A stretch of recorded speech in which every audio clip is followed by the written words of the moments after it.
প্রতিবাদী এই গান কোটা সংস্কার আন্দোলন ঘিরে নিহতদের হত্যার বিচারের দাবিতে।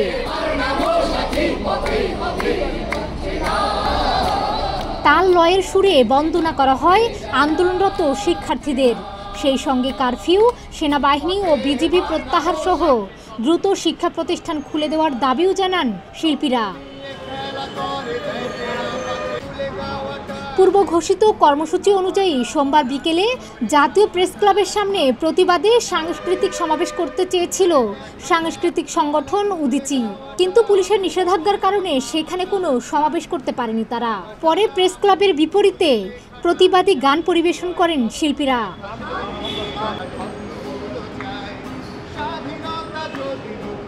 উদীচীর শিল্পীরা বলেন, ছাত্রদের যেভাবে হত্যা করা হয়েছে তার বিচার করতে হবে। শুধু তাই নয়, অবিলম্বে খুলে দিতে হবে শিক্ষা প্রতিষ্ঠান। ব্যারাক ও ক্যান্টনমেন্টে ফেরত পাঠাতে হবে বিজিবি ও সেনা সদস্যদের। তুলে নিতে হবে কারফিউ।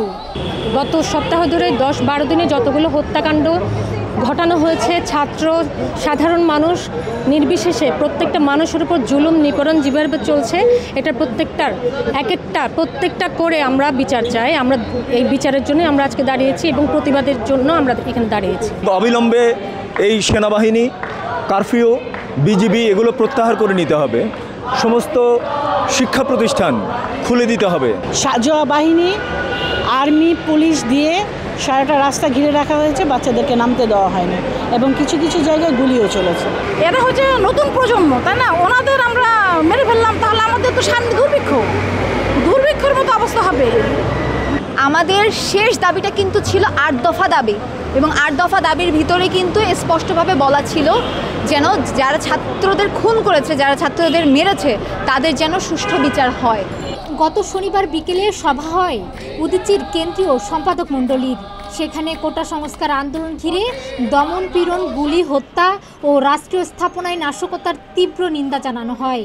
ওই সভা থেকেই সোমবারের প্রতিবাদী সাংস্কৃতিক সমাবেশ করার সিদ্ধান্ত নিয়েছিল সংগঠনটি।